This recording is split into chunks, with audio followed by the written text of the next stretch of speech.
Buenas tardes, soy Sebastián Figueroa Valle del grupo N24 y hoy le voy a hablar del cantar de Mío Cid, el primero del espíritu de la épica.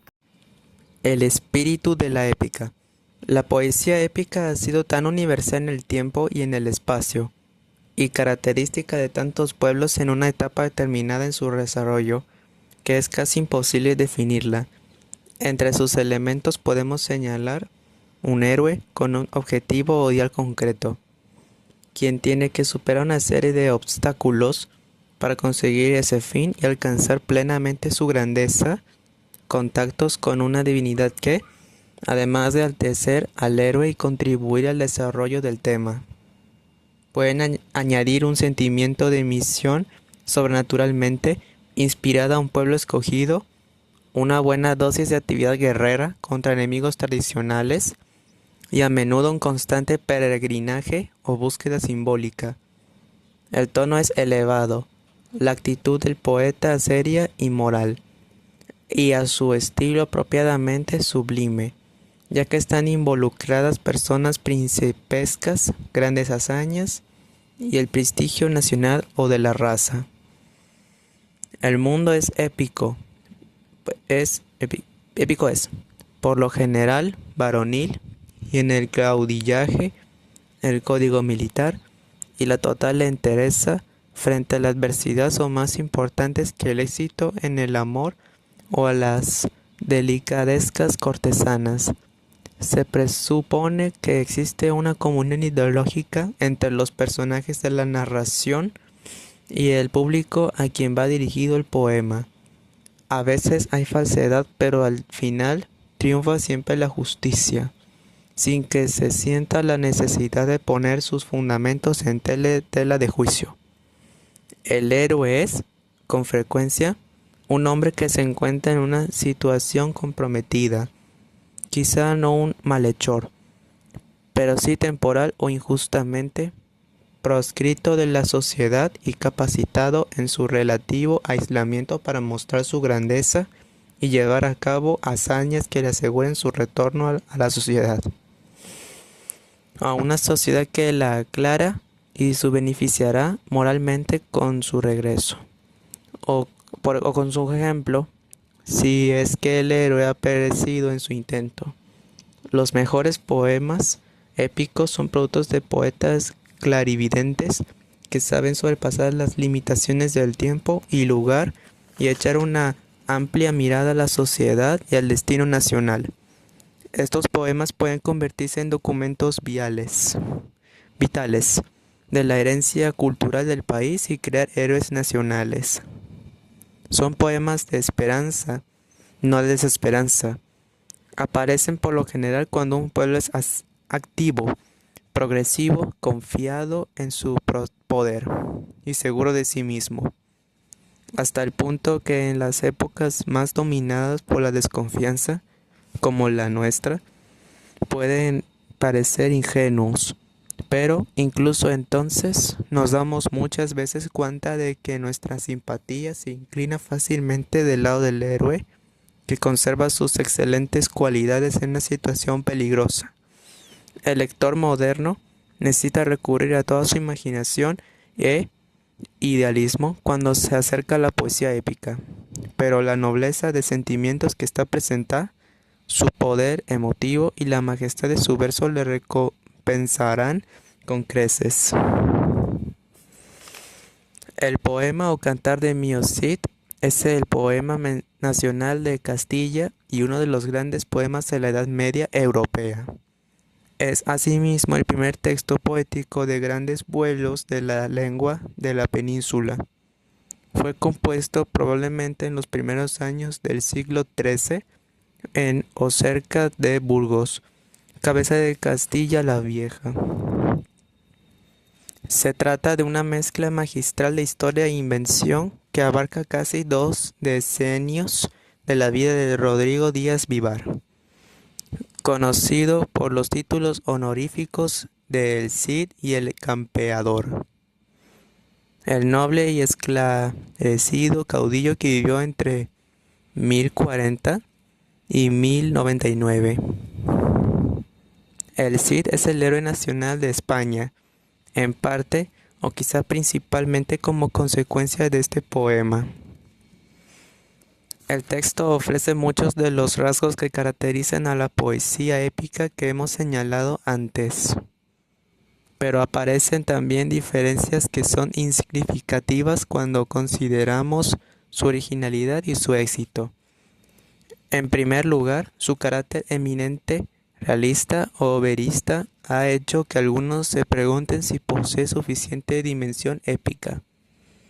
Su aire histórico, de hecho, en parte pseudohistórico, la exacta alusión que hace a personas, lugares y su cuidado por el detalle han llevado a otros a considerarlo, equivocadamente, como una crónica rimada. En segundo lugar, al poema parece faltarle ese tono constantemente elevado, a pesar de varios momentos de culminación dramática y emotiva que tipifica a la poesía épica. Hay, incluso, toques de humor y hasta un vago elemento de farsa que parecen justificar este punto de vista. En tercer lugar, se concede una gran importancia a los aspectos domésticos y paternales de la vida del héroe, para mostrarnos con toda claridad que su ternura y delicadeza constituyen un rasgo esencial de su carácter. Esto enaltece su humanidad, pero no su condición heroica, si bien presta una gran ayuda a la apreciación moderna. Finalmente, en un momento que tratándose de un artista menor parecería un tanto prosaico, el poeta cierra de su obra con la muerte tranquila del Cid en su palacio, en paz con el mundo. Después de sus conquistas y de su rehabilitación, no hay final melodramático ni retórica alguna. Antes de seguir adelante, creemos necesario hacer una distinción entre la épica marcadamente erudita, destinada a un limitado círculo de lectores cultos, la Eneida y los poemas renacentistas, por ejemplo, y la poesía de tradición y finalidad más populares creada para ser presentada, cantada o recitada ante el público que escucha por gracia de Homero y la épica medieval vernácula. No se puede aplicar sin reservas la denominación de popular a esta épica de medieval, ya que, al menos en la forma escrita en que nos ha llegado, se trata de un género altamente desarrollado con una técnica coherente y segura, y no desprovisto de elementos eruditos y tono cortesano. Si esta poesía, en la forma escrita en la que tenemos, depende directamente de géneros puramente orales de sociedades más primitivas y casi totalmente analfabetas, es una cuestión muy controvertida e imposible de resolver. Pero la épica medieval en las lenguas romances y germánicas, aunque principalmente convencional en su estilo, es mucho más llama y auténticamente popular, en el sentido de que se crea para todo el pueblo, que los poemas escritos en latín clásico en las definidas lenguas literarias del siglo XVI. Su público, que sepamos, era al principio la clase caballeresca o militar feudal, y más tarde también el pueblo reunido en las ferias y en las rutas de peregrinación, sociedad bastante diferente, en cualquier caso, de la Roma en tiempos de Augusto o de la Europa del Renacimiento y de la imprenta. No podemos considerar la poesía épica española aislada de la de Francia. Esta fue mucho más rica y gozó de una gran popularidad desde principios del siglo XII, por lo menos hasta su decadencia en el siglo XIV. Los poemas épicos franceses influyeron en la mayor parte de Europa, viene en su lengua original del norte de Francia. Vienen variantes de esta o a través de traducciones y dataciones y se conservan de ellos con sedares de manuscritos.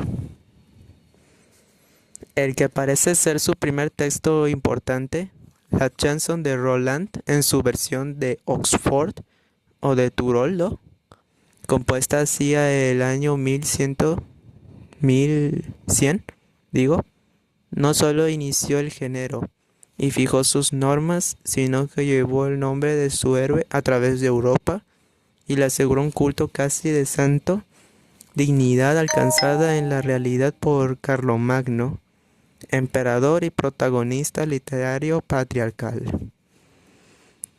Entre los países latinos, Francia aparte solo Castilla, entre paréntesis a juzgar por la evidencia conservada, tuvo una literatura épica importante en lengua vernácula. La épica castellana no es simplemente, como algunos creyeron en el siglo pasado, una pálida imitación de los modelos franceses, pero tampoco fue independiente como han pretendido los críticos españoles de tendencia nacionalista. Era en el buen sentido de la palabra. Ramón Menéndez Pidal, 1869 a 1968. A pesar de su tendencia a agrandar la cantidad de la supuesta épica española, perdida en su mayor parte, y a señalar fechas muy tempranas a sus textos, no pudo negar en su totalidad a los alegatos franceses de supremacia en este campo. Don Ramón pudo, sin embargo, salir por los fueros españoles afirmando que la poesía épica castellana era en lugar sentido más instructiva que la francesa, ya que en España poema y acontecimiento histórico estaban mucho más próximos en el tiempo. El poema de Mi Cid había sido fechado por Menéndez Pidal alrededor de 1140 y su versión primitiva hacia 1105, solo unos años después de la muerte de Cid, mientras desde la batalla de Roncesvalles en 778 hasta la aparición de la Chanson de Roland hacia 1100 habían pasado más de 300 años. Por ello, la épica castellana estaba en una etapa más primitiva y verídica, más cercana a sus raíces y motivos históricos que la francesa. Señaló también que la edad heroica española de los sucesos reales continuó por más tiempo y fue más reciente en España, desde el siglo X hasta 1492, que en Francia, siglos VIII y IX, y que una gran parte del material épico español perdura hasta la actualidad en la tradición oral del romancero, por lo que es posible estudiar algunos procesos de la transmisión oral que no se dan en Francia, no estando comprometidos con ninguna de las dos partes en la que constituye un debate patriótico, además de erudito. Los ingleses hemos llevado la delantera en años recientes en el examen de estas suposiciones de Menéndez Pidal y de su escuela, con resultados que se verán en su lugar. Veamos primero cuál es la amplitud del género épico español. Si no atendemos a los textos conservados, fue pequeño. En primer lugar, se coloca el poema de Mi Cid, que nos ha llegado en un manuscrito único casi completo. Del Rodrigo o Mocedades de Rodrigo, existe el texto bastante incompleto, unos 1160 versos, de un poema compuesto probablemente a principios del decenio de 1360, que trata de pretendidos sucesos en la juventud del Cid. Se conservan también unos 100 versos del Cantar de Roncesvalles, en 2 folios descubiertos en Pamplona en 1917. donde durante siglos habían desempeñado la humilde función de carpeta. Estos versos son todo lo que queda de lo que debió ser la traducción completa.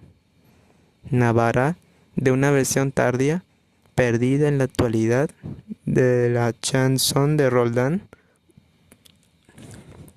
Por fin, Méndez Pidal pudo exhumar de una crónica tardía varios centenares de versos de un poema, de los 7 infantes de Lara o de Salas. Estos 4 textos son los únicos supervivientes indiscutibles del género épico. La posibilidad de que hayan existido más depende del temperamento del historiador de la literatura. En un extremo estaba la generosa tendencia de Menéndez Pidal, que veía huellas de la épica popular en cada uno de los detalles pintorescos, y cada pasaje no histórico incorporados a las crónicas latinas del siglo VIII al siglo XII. Señales que coleccionó en su libro Reliquias de la Poesía Épica Española de 1951, segunda edición con una importante introducción crítica de Diego Catalán, 1980. En el otro extremo se halla el método positivista de Bédier y sus discípulos franceses, que insisten a estudiar los textos conservados. Es seguro que en términos relativos se han perdido en España más documentos medievales de todo tipo que en otros países, en parte por negligencia, como se perdió, por ejemplo, en el siglo XVII, la gran colección de Argote de Molina, en parte como consecuencia de guerras civiles, la invasión francesa de 1808, el expolio de las bibliotecas monásticas en 1835, etc. Pudo ocurrir también que una vez que el poema había sido incorporado a una crónica, como ocurrió con la mayor parte de ellos, este dejase de tener valor por sí mismo. Si queremos llegar a conclusiones razonables sobre la extensión del género, debemos permitirnos una serie de hipótesis bien fundadas acerca de textos perdidos. Muestras de ellos sí se pueden encontrar en las crónicas como resultado de un proceso extraño para la mentalidad moderna, en la mentalidad moderna,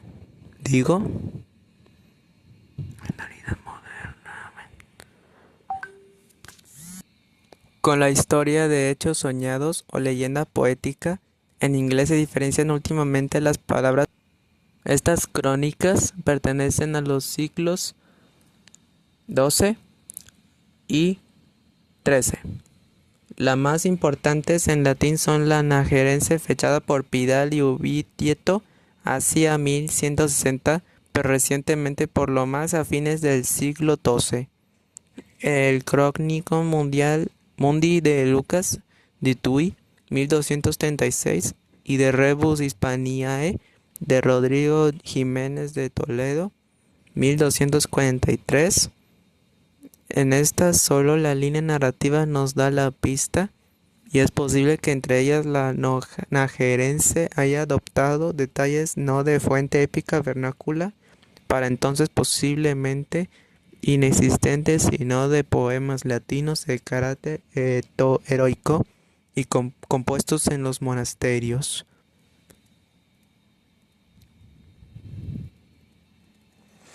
Más numerosas son las crónicas en lengua vernácula debidas al equipo de Alfonso X y derivadas de ellas. En estas no solo la línea narrativa, sino también las abundantes huellas de asonancias, medios versos, el ritmo y otros muchos elementos poéticos muestran que los cronistas seguían, prosificaban un texto poético en vernáculo Más adelante se hará una mención detallada de esto. De momento podemos señalar que a partir de las crónicas es posible exhumar las líneas fundamentales y muchos detalles de poemas como el infame García, atestiguado textualmente en la PSG. Dice aquí en el castellano la escritura del romance del infant García, 471 a 32. Sancho XII, Sancho II y Cerco de Zamora, quizá extendió después y subdividió el rey Fernando la participación, de los reinos Sancho II y la jura de Santa Galdea y Bernardo del Carpio. En algún caso, pero con menos frecuencia de la que han pretendido ciertos críticos, las versiones sucesivas de las crónicas pueden reflejar versiones sucesivas de poemas épicos. Tal es el caso de las Mocedades, cuya versión primitiva de hacia 1300, perdida como poema, es reflejada en la Crónica de Castilla y que antecede claramente a la versión poética conservada de hacia 1360. Pero no es seguro que hubiese refundición poética del Mio Cid, pues las crónicas adoptan una versión compuesta, ya en prosa castellana, por los Mocardeña, Historia del Cid o Leyenda de Cardeña. En otros casos, las crónicas reflejan textos literarios, eso sí, pero que no habrán tenido el carácter épico ni menos poético que se les viene asignando, tales son la Mora Saída y la Condesa Traidora. El caso de Fernán González es más complicado. Poco después de 1264, fecha determinada recientemente por la Carra, se compuso en el monasterio de Arlanza el conocido poema Fernán González. En cuaderna vía, conservado en un manuscrito del siglo XV, las crónicas lo prosificaron apareciendo la narración muy por extenso en la PSG y con muchas variantes en las crónicas posteriores. Es posible, pero muy dudoso, que antes de 1264 existiese un cantar verso épico, aprovechando por el monje de Arlanza. Es más posible que después de 1264, o a base de la narración de las crónicas, se compusiese con cantar en verso épico, siendo este por tanto la fuente de varios romances tradicionales sobre Fernán González. El romancero viejo nos da pie, en efecto, para reconstituir elementos de poemas épicos perdidos, sobre todo la magnífica serie de romances que forman el ciclo de Sancho II y el de los infames de Lara. El género épico español tuvo, como su equivalente francés, una serie de características unificadoras. Los cronistas encontraron sus temas dignos de interés, bien porque eran históricos o porque si eran pseudo-históricos guardaban ciertos límites y convencían los poemas, incluso cuando trataban de crueldades tan primitivas como la historia de los infantes de Lara. Eran, al menos en apariencia, cristianos. No hay en ellos prácticas de magia y tienen pocos elementos fantásticos o intrínsecamente imposibles. La intervención directa de la divinidad está limitada al poema de Mio Cid y al Fernán González. En todos ellos se defiende la ley moral y hay implícita una serie de enseñanzas útiles. Esta notable ejemplaridad es el aspecto que habrá hecho tolerables estos poemas para los severos cronistas del rey sabio, quienes, por otra parte, no vacilaron en condenar las ficciones de los juglares en términos históricos. En un plano más humano, el fuerte dramatismo de los poemas-dramas, casi en épocas sin teatro laico, habrá seducido a todos. También podemos ver en su estructura y estilo, incluso en las prosificaciones y en los romances, una considerable unidad de forma, no solo en el común repertorio de fórmulas, sino también en aspectos de la técnica narrativa y el uso del discurso directo. El sistema métrico era asimismo único dentro de una relativa libertad. Nuestra postura sobre la cronología de los poemas épicos españoles dependerá, tanto en términos absolutos como relativos, de si aceptamos o no la opinión de los tradicionalistas y oralistas. En caso afirmativo, no hay problema. Los poemas que tratan acontecimientos y personas del siglo X proceden a aquellos presentes sucesos y personajes del siglo X proceden aquellos que presentan sucesos y personajes del siglo XI como Zamora y el Cid. Pues según la teoría tradicionalista y oralista, el poema nace en forma primitiva al calor del hechizo histórico. El poema nace en forma primitiva al calor del hechizo histórico y el texto escrito que nos ha llegado o que se ha perdido no es único, aunque sí puede ser tardío, sino simplemente el representante de una etapa dentro de una larga evolución. Si adoptamos una postura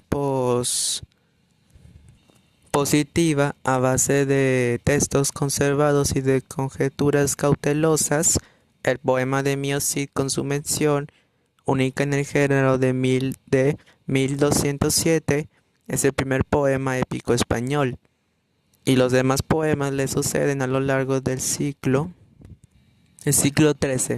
Tal vez es el tema de mi libro de Meking de 1983, aunque el Cid y otros personajes del poema aparecen con paneles importantes en Sancho II y el Cerdo de Zamora, y aunque este poema trata de un periodo más temprano de la vida de Cid, no existe razón para creer que fuera compuesto en fecha anterior a nuestro poema, más bien es imitación de este.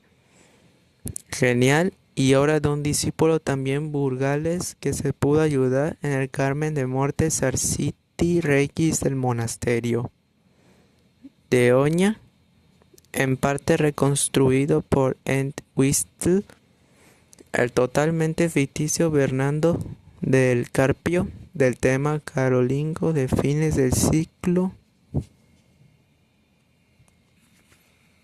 VIII, pero de cuya existencia no hay indicios antes de 1236. Nos muestra con claridad que la cronología de los sucesos históricos o pseudoísticos no ofrece ningún criterio para establecer la cronología de los poemas.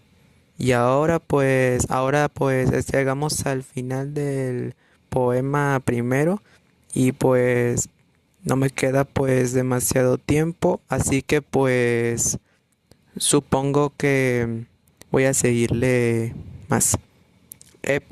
El segundo que me quedé en el segundo, que es épica e historia, del segundo capítulo del poema de Mio Cid.